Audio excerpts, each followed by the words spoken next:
I'd like to call the Hamilton County Rules Review Committee to order. Do we have any visitors wishing to address the committee?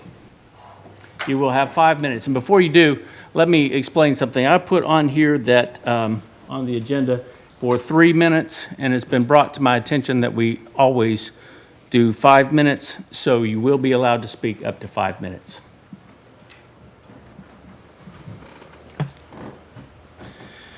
My name is Tony Stradazzulo. I live at 609 East Louise Avenue. The first thing that I would like to speak about this evening, I brought it up at the city meeting 2 nights ago, is that it's hard to understand where the voices are coming from with the masks on. The people that are here all the time, the people that you all generally deal with, they know y'all's voices. But the people don't know y'all's voices. And if we can't see your voice, we don't know where it's coming from. So if we have any questions in the future, we don't know who might have asked a question or where to ask our questions to that appropriate person. So if there's any way that in these meetings, either a hand can be raised prior to somebody speaking so that we know where the voice is coming from, possibly remove the mask while you are speaking so it's a little bit more clear, and we know who's speaking. That would really help out the people that don't know what's going on, don't know the people's voices, don't know whom you all are, because most of the people don't. They have no clue who the committee is. So we won't know where to get answers from in the future. That's all I'd like to say at this time. Thank you. Do we have anyone else who would like to address the committee?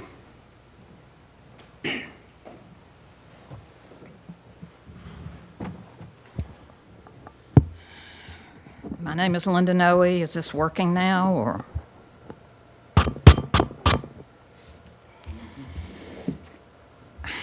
Our problem is not public speaking or the public's right to speak or how much they're allowed to speak.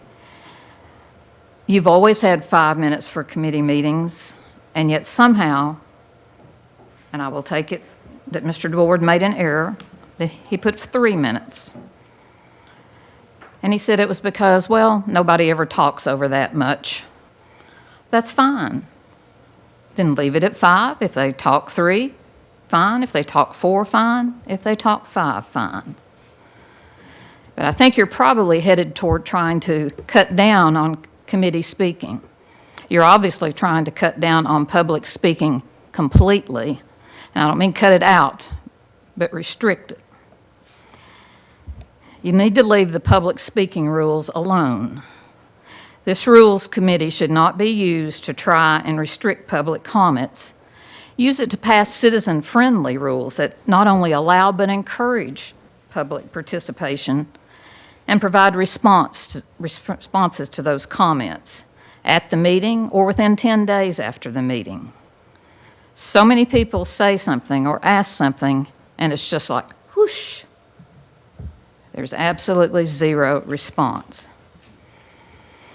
And when you look at this Rules Committee, some of you may or may not know that this started out with Chairman Shipley's lawsuit that was unauthorized, with Mr. Capp's false statement to the court, and with Mr. Capp's refund of money that he said he had never even charged. Then 3 weeks later, roughly, Chairman Shipley again violates the rules, only this time it's the Constitution. And he tells people you can't wear certain apparel to commission meetings. That is largely how we got here. Suddenly we realize we don't know Robert's rules. Mr. Shipley says something passed when it didn't because it didn't have a 2/3 majority. So what you really need is to learn and find out what's going on. Take Mr. Curtis up on his offer to teach a class on Robert's rules. If you're going to adopt the rules, know what they are. Listen to the citizens, ask questions, do research, know what's going on. There's not one of you that doesn't know that knowledge is power, and this county commission has little knowledge about what is going on in county government. You only know what you're told, and often that information is only provided to you at the last minute. Some commissioners get information and some don't. Howard Shipley is chairman. He gets lots of emails from Bill Britton and sends emails to Bill Britton. Bill gets a lot of emails from County Attorney Chris Capps. The rest of you just wait to be told what's going on or to read it in the paper.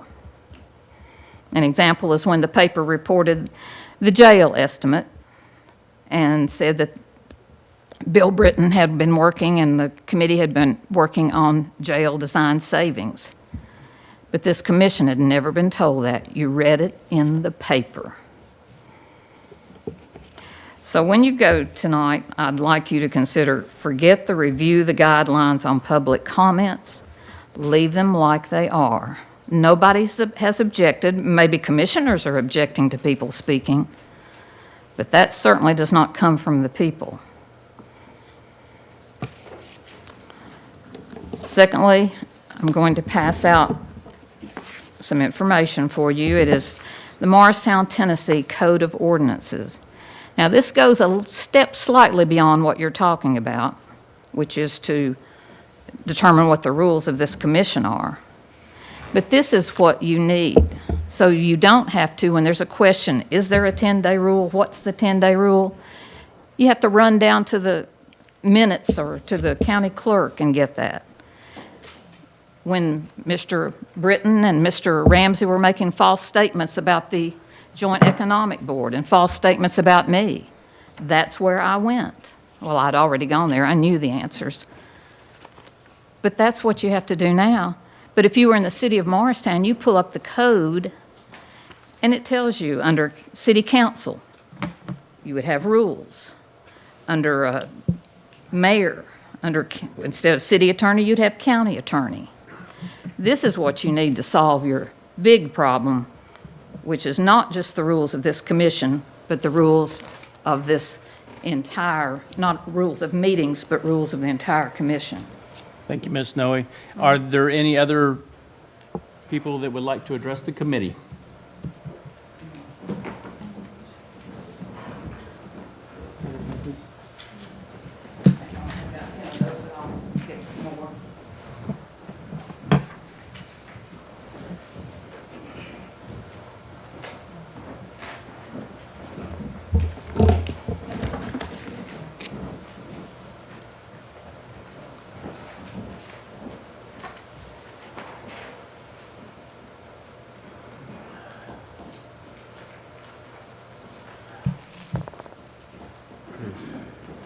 May I get a copy? Thank you. Okay, under the new business,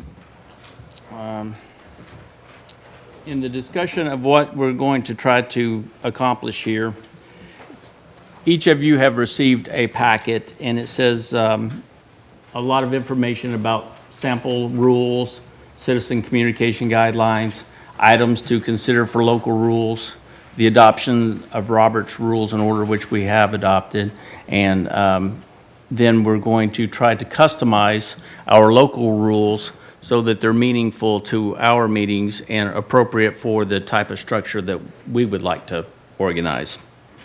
And then the second thing that we would like to accomplish is I want to have the next meeting to invite the public in on February the 25th at 6 p.m. And this will be designed to allow everyone to express their concerns and wishes and have those things taken under consideration before we meet back as a committee. And then we will hopefully put those ideas together, considering both parties, and getting everything taken care of so that we can have an orderly conducted committee meeting. Now, in the packets, you have the review of the guidelines for public comments. And Charlie Curtis has provided us with some sample rules. I want each of you, if you would, to go through and study those and determine what you feel would make a comprehensive set of rules for our community. And There's some good content under several of these. Some of them are not as applicable as others, but we just need to choose the ones that we want to function under and get that into a list of sample rules that will become our local rules. Charlie Curtis defined the local rules as being something that was there to facilitate when there is a difference from Robert's rules to that local rule. So if we have something that we want to do a recess and take some time to consider, then we would be able to do that with the right language in place. With Robert's rules, that would limit you possibly to the same meeting. And sometimes that's not enough time to think and discuss those situations. So, and then item C is the local rules of procedure. So we want to come up with how we're going to carry that out and have everyone know those things. I think it probably is a good idea if we would add to that, creating the class with Charlie Curtis, getting him to come in and speak to the issues of our local rules and Robert's rules, go through it and define how we're going to use it moving forward. Mayor Britton, would you have any opposition to trying to set up that meeting with Charlie Curtis for maybe after the public meeting on February the 25th, the following month, do a meeting with that? Okay. All right, so Randy, I feel certain he's involved heavily with legislative committees and actions going on right now. He probably won't be available until after session. and until they session receive- ends Probably May. May. Yeah, that's what he told me. Yeah, May. He would not be available until afterwards. So what is it the wish of the body to do then? Should we wait until after we have that to make our final rules? I would recommend that we're not in a hurry. You know, we can dive in, do some research and do some work and do some elbow work and maybe, well, there's a couple of things. Charlie being one of them, coming in and discussing with us. He's the authority of all authorities in my book. I mean, there's others. There's a state legislative person. I can't remember his name, from Maryville, I believe, that teaches Robert's Rules of Order as well. You know, we can find out who that is and have him come in. But also Charlie, but also work with the authorities we have in Nashville to make certain the rules that we want to look at are proper. You know, to have some legal standing. You know, if we're doing, I don't want to go down a road that causes issues. I want it to be orderly. Get it right. And I feel like that's the purpose of doing this whole process, so that we can refine it and make it better and communicate in proper channels to everyone and then communicate back to us in proper channels. So, my opinion, we're not in a hurry. Call Charlie and find out, check loose. Yes, and if it's okay for me to do so, I'll call Charlie and see when he could do that. And then we can schedule accordingly. I think that if we're not in a hurry to finish this committee out, then we could just take our time to do it right. And I think that that would be a better investment of time. Exactly. When he comes, we might, if we're still under COVID restrictions, we may need to look at a different location for the meeting, because we have a lot of people, in addition to commissioners, who are also interested in that training. Okay.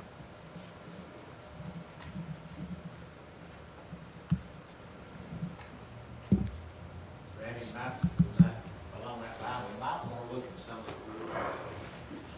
It's kind of, I'll give you an example for I know about Cherokee Park. A few years ago, they wanted to turn that into a bar out there and sell beer at Cherokee Park. Well, I worked on it for nearly 2 weeks, found out you can't do it.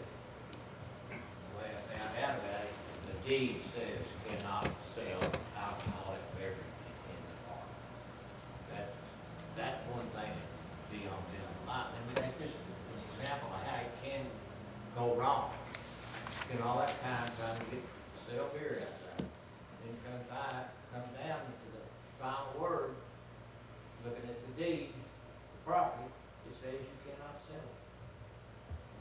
think that goes back Issue to, died. don't you think that goes back to this, that Linda gave us? Where you have something that you can go back and look at, and I think this is a great idea. I mean, just from being on commission and just being a layperson, I mean, just the public, this is great. So I think that would have settled that issue before you even had to do all that. Go and look and see what the history looks like and go.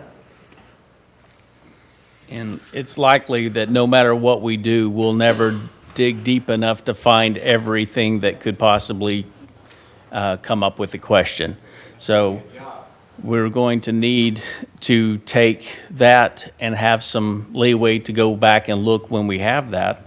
So we need to have a protocol that'll allow that to happen too. I think that would help the commission immensely. Y'all, I'm speaking, I have cancer, I'm not taking off my mask. So, I just think that would help the commission immensely. And the citizens, I mean, you know, it helps us, we can look up stuff without having to bother somebody really and see what we think we need to do. So, that's my 2 cents. It's a good 2 cents. Does anyone else have anything that they would like to add to this at this point?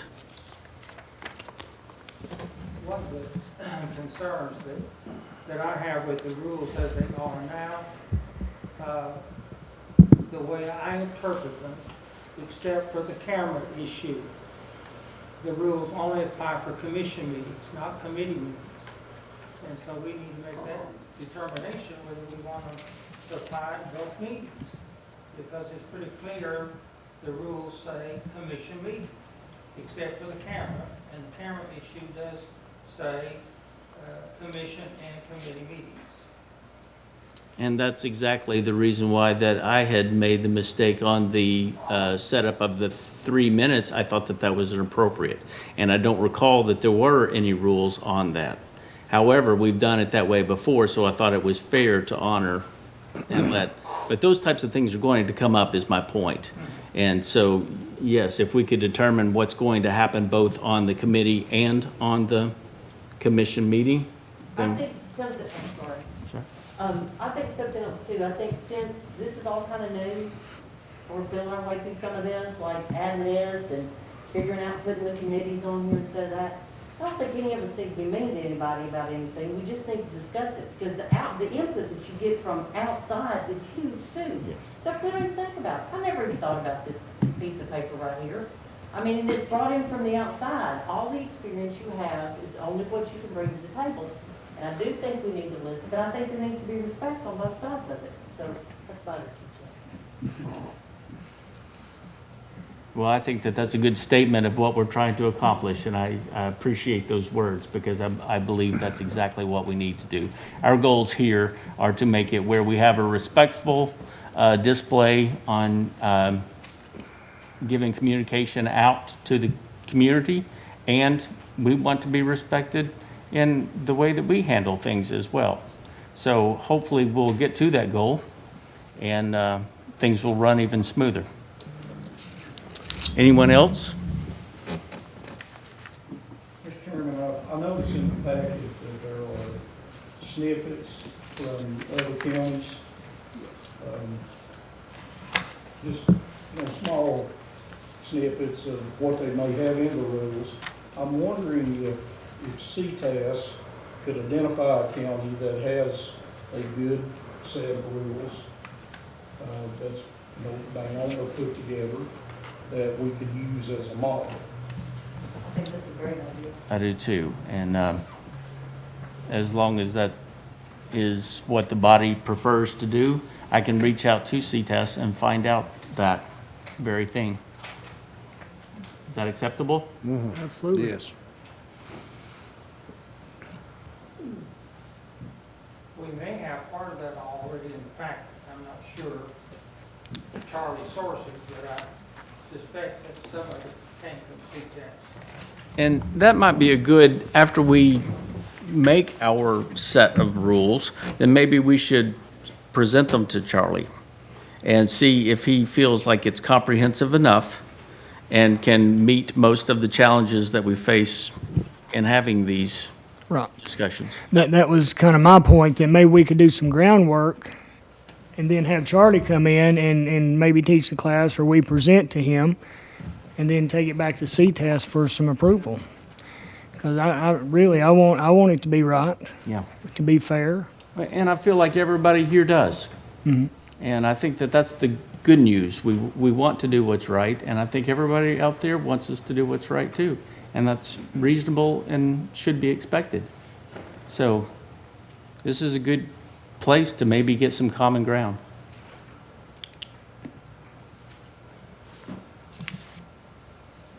Anyone else? That's a great suggestion, thank you.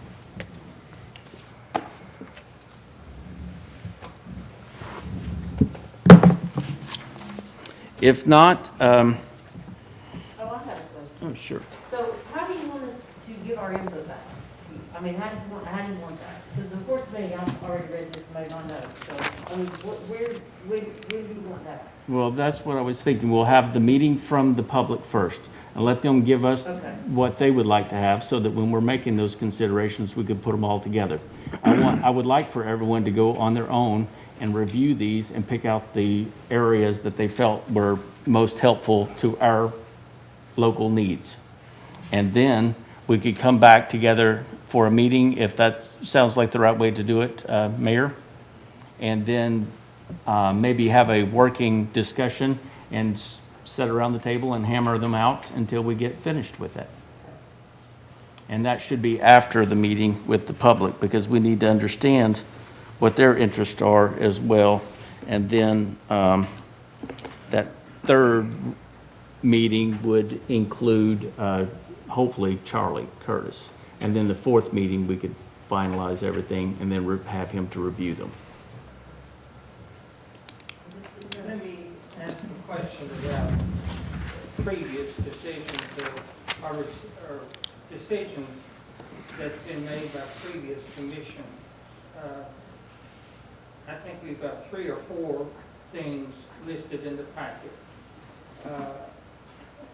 And I'm sure that's not all of the decisions that have been made. And it would help us tremendously, as Nancy and Ms. Noe both have suggested, to know what decisions have been made, because if I understand it, that sort of supersedes Robert's Rules of Order. I mean, it's part of the decisions that they have made that we all need to consider, and I don't know what they are. Well, you do realize that no previous commission can bind the hands of the next commission. No, I did not realize that, because, you've got, here, we have the 10-day rule, we have, We've got these very. safe Robert's rules Rules of like that. Order. I mean, I think the 10-day rule is a very safe rule. For me, I want to know what I'm fixing to discuss with the 10-day rule. but you're not suggesting that we have to adopt all those rules every year. No, but I'm suggesting that when those rules are adopted and they're in place, you can change those rules, because what we did like years ago cannot bind your hands today. So you have that ability to change those rules. And but we've you done don't. that. And I would just warn you, like, with some of these rules, I mean, I was there for some of those rules, I want to know what you're going to ask me, what I'm fixing to discuss. So, some of them probably, they may not even be relevant anymore, but some of them may be extremely relevant. How do we, who's going to do the legwork to get this done? Mayor Britton, does it exist in a form with the county clerk's office? Just in the minutes. Yeah.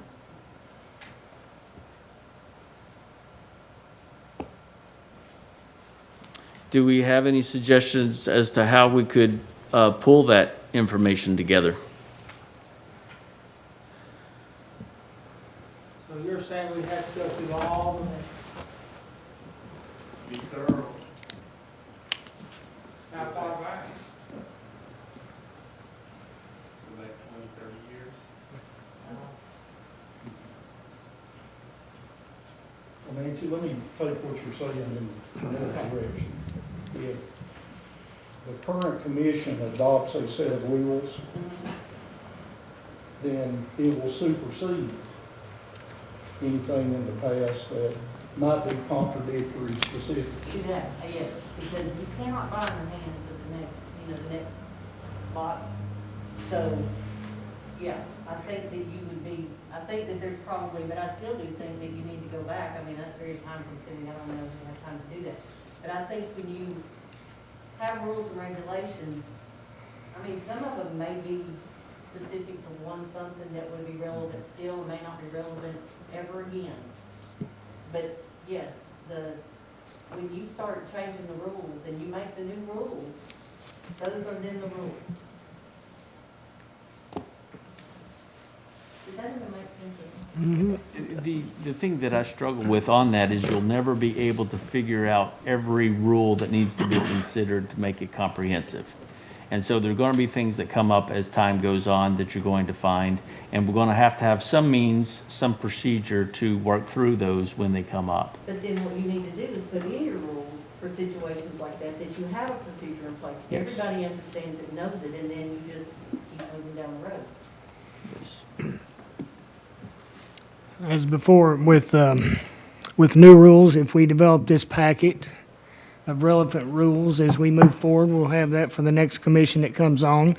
And we'll find that one that's not been addressed, that we'll go back and research, and we'll add it to our list, Maybe that's how we approach it. We keep this updated each commission, or each year even. Because we have the opportunity to adopt local rules in September of every new year. And one of the recommendations was to do it at the start of every new commission. Okay. And I think that that's probably a simplified approach that could work for everyone. Would you guys agree? Yes.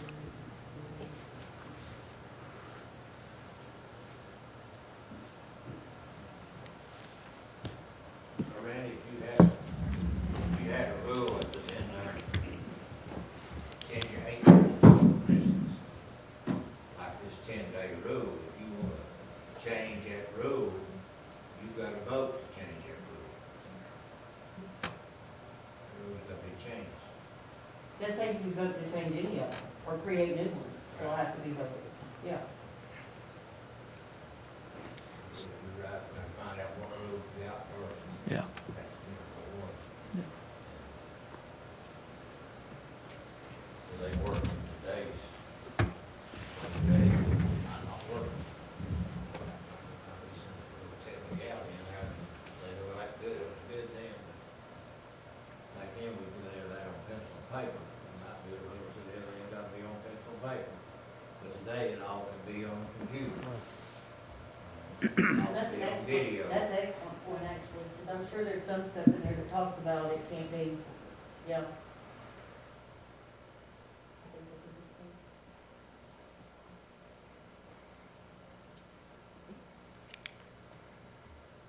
Mr. Berkey, are there any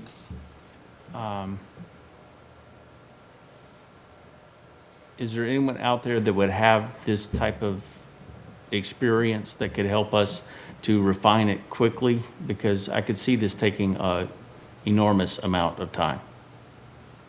You mean in researching our minutes? Yes. Well, she's got a search engine now, doesn't she, Bill? The county clerk?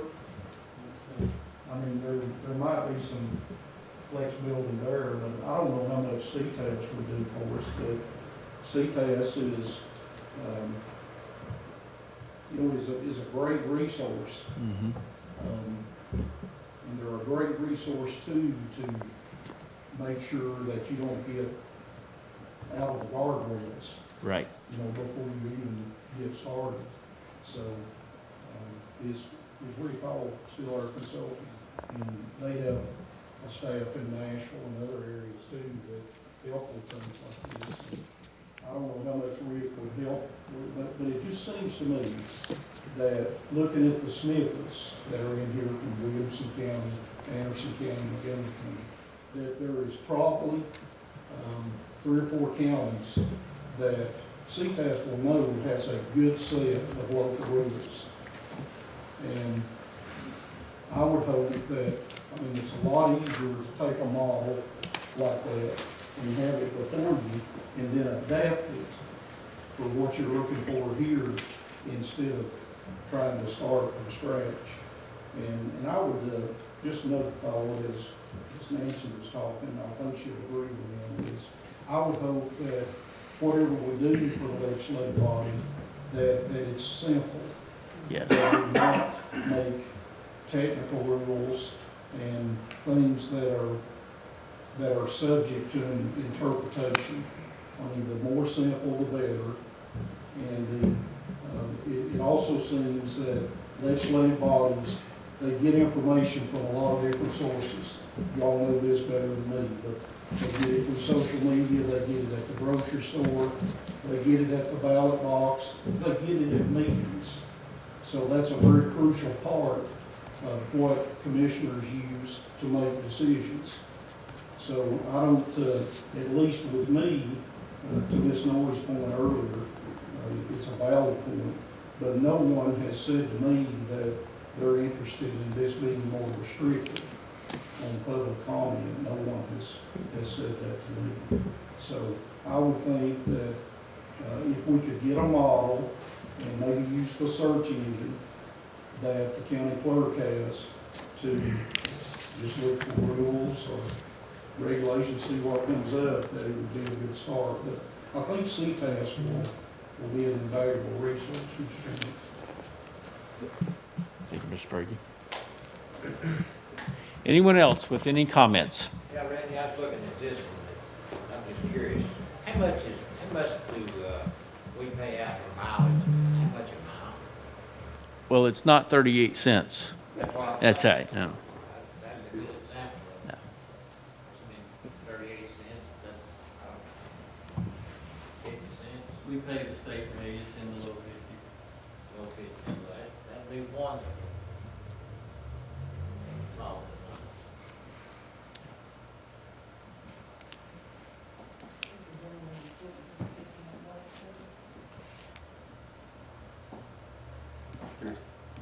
Approach, or you want me to just say here? Yeah, to approach, please.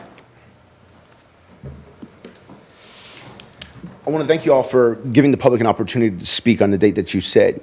But I feel that some rules need to be actually put down on paper for people to come in here and address what your goals are and what the rules are going to be versus just coming in here and just speaking randomly and not knowing what the rules are going to be in the future because you guys haven't decided on that yet.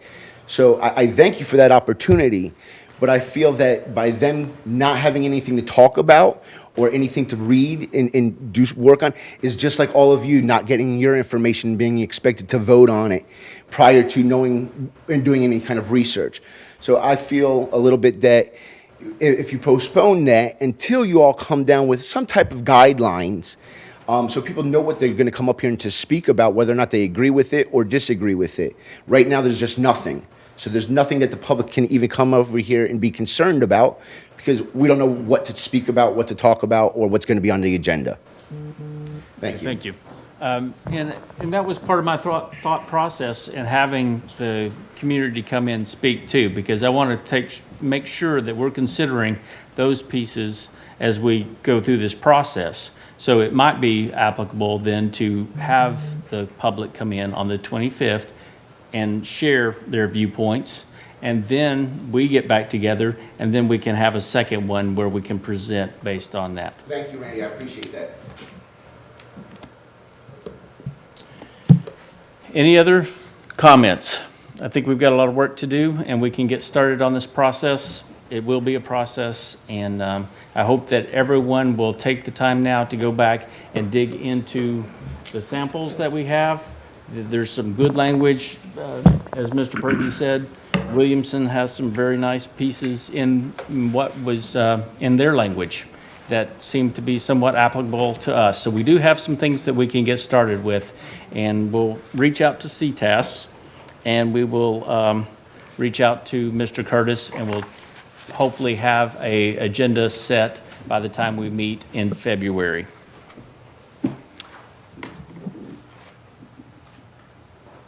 We're adjourned.